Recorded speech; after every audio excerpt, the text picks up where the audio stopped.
Here are the most terrifying mythical creatures to ever exist. Again.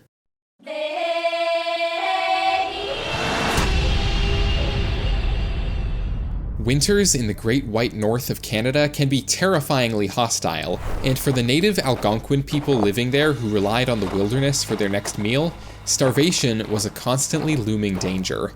In times like these, when the natural food on the land is scarce, a human may be forced to make a grim yet simple choice: succumb to death, pained by hunger, or eat a fellow human and be transformed into a Wendigo. The creatures are described as looking gaunt and emaciated, their gray, ash-colored skin stretched tightly over their bones. With lips tattered and bloody from feasting on human flesh, they stink with the odors of decay, death, and corruption, and their hearts are solid ice. It's said that with every meal, the Wendigo would grow in proportion relative to the size of whatever it ate, so that they could never feel full.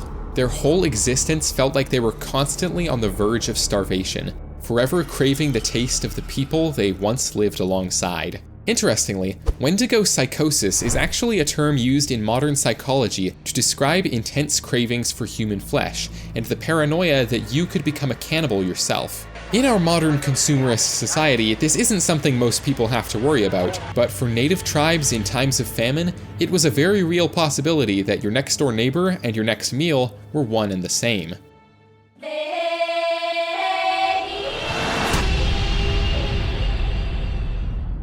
Kuchisake-Onna is a little different from the other monsters on this list.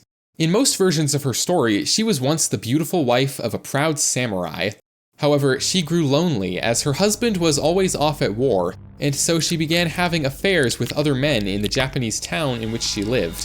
When the samurai found out about this, he was outraged, and as punishment, he sliced the corners of her mouth open from ear to ear, and she died. But that is not where her story ended, for after her death, Kuchisake-Onna returned as a vengeful spirit. She covers her face with a mask or other covering of some sort, and to most people appears as a completely normal, attractive young woman. Clutched in her hand are razor-sharp scissors as she chooses her victim. Kuchisake-Onna might appear before you and ask you a simple question, "Watashi kirei?" which translates to, "Am I beautiful?" If you answer no, she will kill you with her scissors. And if you answer yes, she will remove the mask from her face to reveal her mouth, sliced open from ear to ear in a horrifying, joyless smile. "Kore demo?" she asks, or "How about now?" If you answer no, or scream, or try to run, she will kill you just as before, and with her supernatural speed, there is no escape for a mere mortal like yourself. And if you tell her she is beautiful despite her disfigurement, then, using her scissors, she will cut your mouth to match her own.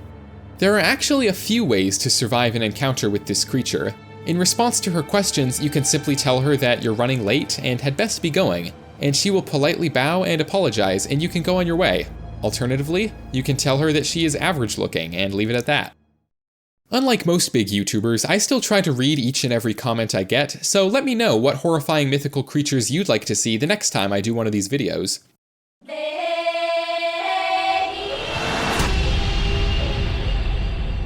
English folklore describes Annis as an old, blue-faced woman with a single eye. Beneath a great oak tree, she lives in a cave that she carved herself out of the rocks using her deadly iron claws. On dark nights, she could be found hiding in her oak tree, waiting for an unsuspecting child from a nearby village to wander below. If no victims were forthcoming, Annis would go into the village and reach through open windows and snatch children straight out of their beds.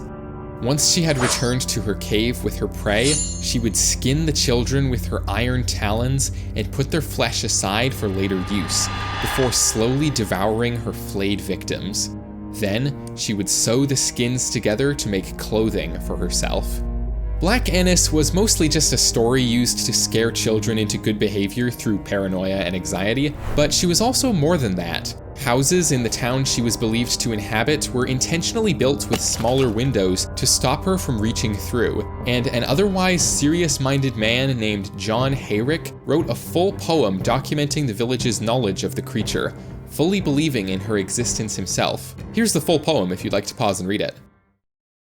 Tell me, dear viewer, do you like money? It's pretty great. You can use it to buy food or YouTube channel memberships. And the best way to get more money is to save it with Coupert, the sponsor of today's video. Coupert is a free browser extension designed to save you money when you're shopping online by using AI to search the internet for discount codes and coupons and automatically testing and applying them at the checkout page.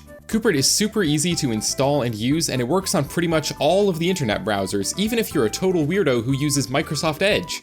You sick freak. Before you make your purchase, Coupert's price comparison feature will automatically check other online retailers to see if anyone else is selling your item at a lower price. These earbuds cost over $250 on Amazon, but Coupert found them for sale somewhere else and saved me over $90. How is this possible? Just wait, it gets better. Coupert offers cashbacks. Just activate the cashback feature before checking out and Coupert will return a portion of the commission straight to your PayPal, bank account, or gift cards. Doesn't this sound a little too good to be true, I hear you thinking? Nope. Coupert is used and trusted by 6 million people on desktop and 3 million on mobile, for a total of a lot of people who use and trust this service every day of their lives. Smarter shoppers use Coupert, so install it today and start shopping smartly. Like me. Thank you to Coupert for sponsoring this video.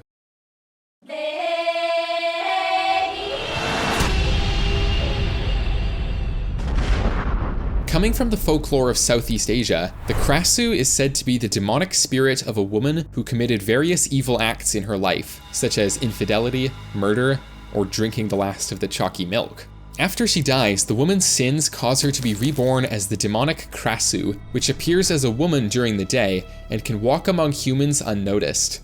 By night, however, the Krasue is able to detach its head from its body and fly off into the night with all of its internal organs dangling from its neck.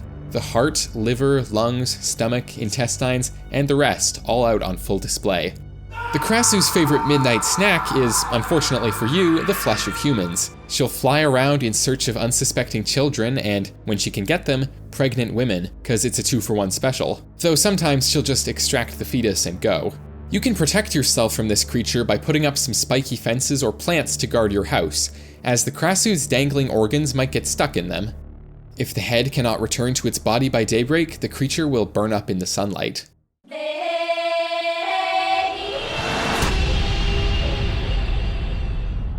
The legendary Vetala are evil spirits coming from Hindu mythology.